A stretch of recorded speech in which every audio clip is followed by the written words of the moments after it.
Hello students, welcome to my YouTube channel and today we are going to discuss about class 9 mathematics worksheet number 26 and इसके अंदर ये जो आपकी 2 सितंबर की worksheet है 26 नंबर वर्कशीट जो है, ठीक है, इसके अंदर हम पढ़ने वाले हैं दो स्पेशल तरह के ट्रायंगल्स। हम ट्रायंगल्स कर रहे हैं और इसमें नेक्स्ट पार्ट में हम दो तरह के अलग अलग तरह के ट्रायंगल्स देखेंगे। पहला equilateral triangle and second one is isosceles triangle. एक सिंपल बात मैं आपको बता देती हूँ, इक्विलेटरल ट्रायंगल वो होता है जिसकी तीनों साइड्स इक्वल होती हैं।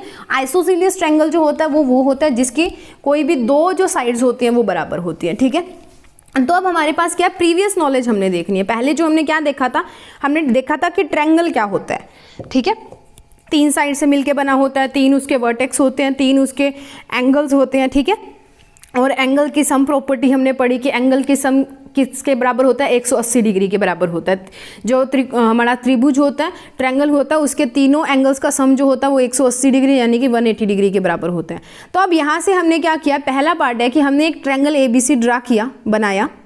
इसमें हमारी AB बराबर BC बराबर C है, यानी कि तीनों भुजाएं एक दूसरे के बराबर हैं, ठीक है। तो ये जो ट्रायंगल हुआ ये हो गया हमारा इक्विलेटरल ट्रायंगल। तो इक्विलेटरल ट्रायंगल क्या होता है, ग्रीन कलर वाला बॉक्स देखिए, a triangle in which all three sides are of equal length and is called equilateral triangle. वो ट्रायंगल जिसकी तीनों साइड्स जो है वो इक्वल लेंथ की हो, एक जैसी लंबाई की हो, उसको इक्विलेटरल ट्रायंगल कहा जाता है। हर एक एंगल जो होता है इक्विलेटरल ट्रायंगल का, ब्लू बॉक्स में देखिए, वो भी इक्वल होता है, ठीक है। तो ब्रेन टीजर है कि अगर हर एक एंगल जो है वो इक्विलेटरल ट्रायंगल का बराबर होता है तो वो होता कितना है, तो वो होता है 60 डिग्री का। ये आप लिख लेना इसके आगे, वो होता है हमारे पास 60 डिग्री का। नेक्स्ट है, now we construct another triangle. हमने एक और ट्रायंगल बनाया जिसका नाम हमने किया PQR। अब PQ में क्या है, हमारे पास PQ बराबर PR है। PQ बराबर PR है यानी कि कोई दो भुजाएं दो साइड्स बराबर कर दी।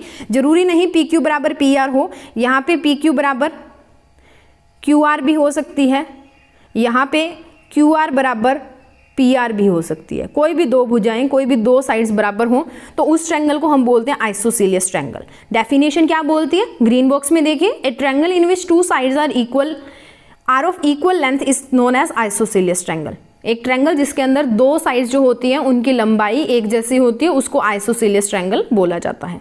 अब आपने एक एक्टिविटी करनी है। एक्टिविटी क्या करनी है, मैंने आपको ट्रायंगल बनाना सिखाया था कैसे बनाते हैं, ठीक है। तो आपने क्या करना है, एक ट्रायंगल बनाना है। ट्रायंगल आप कैसे बनाओगे, ये हमने एक साइड बना ली, एक साइड बना लो, ऐसे कितने भी बना रहे हो, 10 सेंटीमीटर की बना लो, 5 की बना लो, 7 की बना लो, ठीक है। उसके बाद में आपने यहाँ के एक प्रकार रखना है, उसको एक लंबाई के ऊपर खोल लेना है। मान लो 7 सेंटीमीटर खोला और इस पॉइंट पे रख के एक इधर चाप लगा दी, उसी प्रकार को इसके ऊपर रखा और यहाँ पे एक चाप लगा दी, तो ये और ये मिला दिया, तो ये भी 7 सेंटीमीटर होगी, ये भी 7 सेंटीमीटर होगी, और मान लो ये 5 है। तो आपने बाद में इसके कोणों को मापना है। इसके कोणों को जैसे आप मापोगे तो आपने बताना है कि इसके कोण कितने कितने आएंगे। तो जब आप मापोगे तो आपको क्या पता लगेगा कि ये वाला कोण इस वाले कोण के बराबर है। आपने अलग अलग 3-4 बना लो ऐसे, एक तो आपकी कंस्ट्रक्शन हो जाएगी, ठीक है, और एक आपको पता लग जाएगा। तो आप बार बार इनको मापोगे तो आपको क्या पता लगेगा, वो 2 पॉइंट्स पता लगेंगे और इन दोनों पॉइंट्स को अपनी कॉपीज के ऊपर नोट डाउन कर लेना, हाईलाइट करके नोट डाउन कर लेना। क्या, the angles opposite to the equal sides of an isosceles triangle are equal. दो जो इक्वल साइड्स होंगी ट्रायंगल के अंदर, जो भी दो इक्वल साइड्स होंगी ना, उनके सामने वाले कोण जो होंगे ऑपोजिट, ठीक है, यानी कि उसके हम ये बोलते हैं कि मान लो ये हमारा ट्रायंगल है, ये वाली साइड इसके बराबर है, तो इसके सामने वाला कोण ये और इसके सामने वाला एंगल ये वाला एंगल इस वाले एंगल के बराबर होगा, ठीक है, ओके।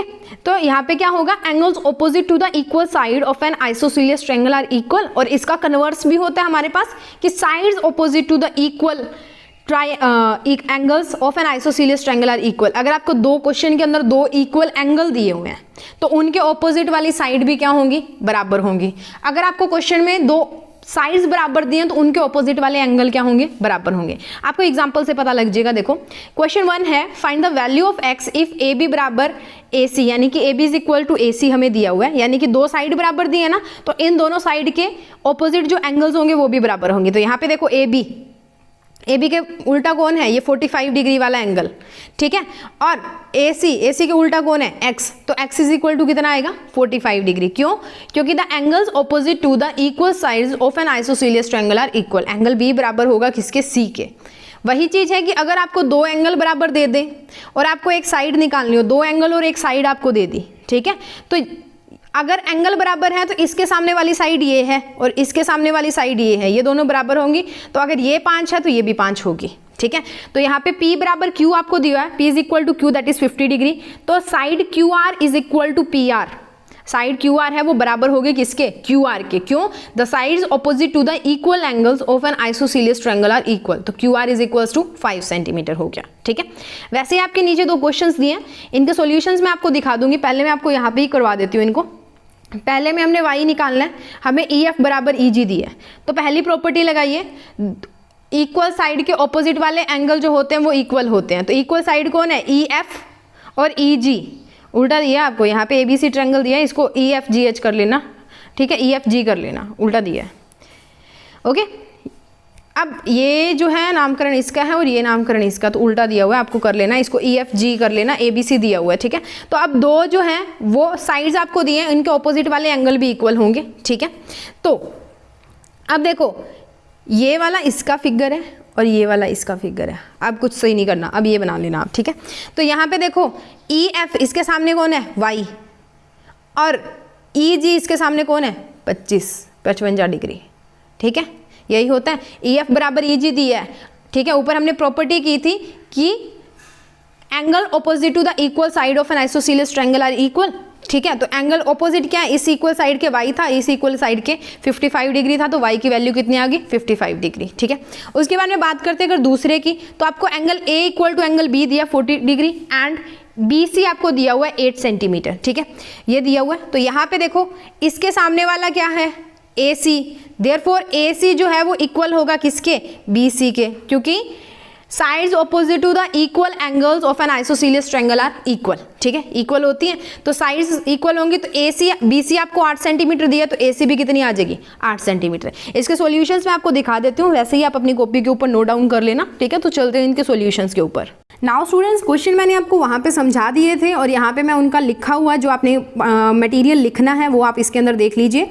गिवन हमें EF is equal to EG दिया हुआ है, let us consider X is equal to 55 दिया हुआ है, then Y is equal to भी 55 होगा। वाई, क्योंकि in isosceles triangle angle opposite to the equal sides are equal, ठीक है। आइसोसेलेस ट्रायंगल के अंदर इक्वल साइड के ऑपोजिट वाले जो एंगल्स होते हैं वो भी इक्वल होते हैं, ठीक है। Now moving on to the question number 2। Question number 2 में हमें दिया find the value of AC।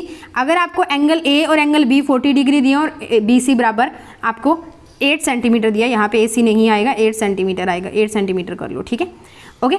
सो हमें A बराबर angle A is equal to angle B दिया 40 डिग्री, तो जो हमारी AC है वो इक्वल टू BC होगी। क्यों, क्योंकि sides opposite to the equal angles in isosceles triangle are equal. तो इसका मतलब therefore BC is equal to 8 centimetre हमें गिवन है, तो AC भी कितनी आएगी, 8 सेंटीमीटर। ये मिस्टेक है, ठीक है, टाइपिंग मिस्टेक है, इसको 8 सेंटीमीटर कर लेना, ठीक है। सो ये हो गया हमारे सोल्यूशन वर्कशीट नंबर 26 के।